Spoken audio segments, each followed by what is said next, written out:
Okay guys, baru ni saya ada buat satu video. Kita nak inspect kereta, kita nak tahu kereta tu kemalangan dia macam mana, teruk ke tak.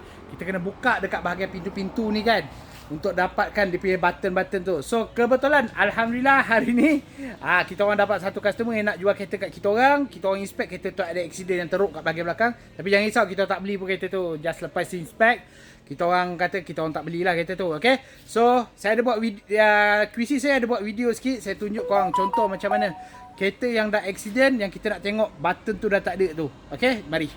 Okay, belakang ada accident. Kira meja ke lah, saya dah potong part. Potong sini, potong sini. Okay, potong sini. Ni apa, welding spot dah tak ada.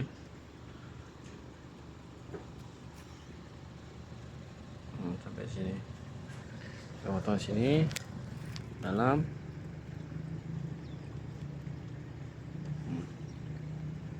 Pasang grinder, pasang welding. Potong belakang, potong sini. Ini balik, pasang welding.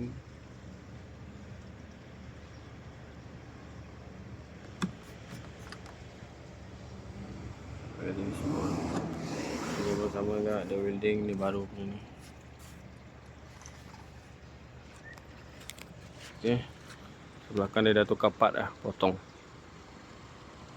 So, itu inspect daripada budak QC saya. Dah mengesahkan kereta tu ada kemalangan yang besar dekat bahagian belakang. Kita orang memang tak ambil. So, yang itu antara bukti cara nak inspect kereta ada kemalangan ke tak. So, button-button yang saya maksudkan tu dah korang nampak kan. So, lepas ni kalau korang nak cari kereta, bawa orang yang berpengalaman atau korang dah ada pengalaman, dah dapat ilmu-ilmu yang ni, sila gunakan. Buka je pintu-pintu tu punya getah, check. Okay, kalau diorang used car tu kata tak boleh buka, tak boleh ni kan, jangan beli kereta tu kat situ. Okay, so kita jumpa dalam next video. Apa-apa nak mencari kereta terpakai, cari saya Syahrin di MAF Auto. Assalamualaikum guys.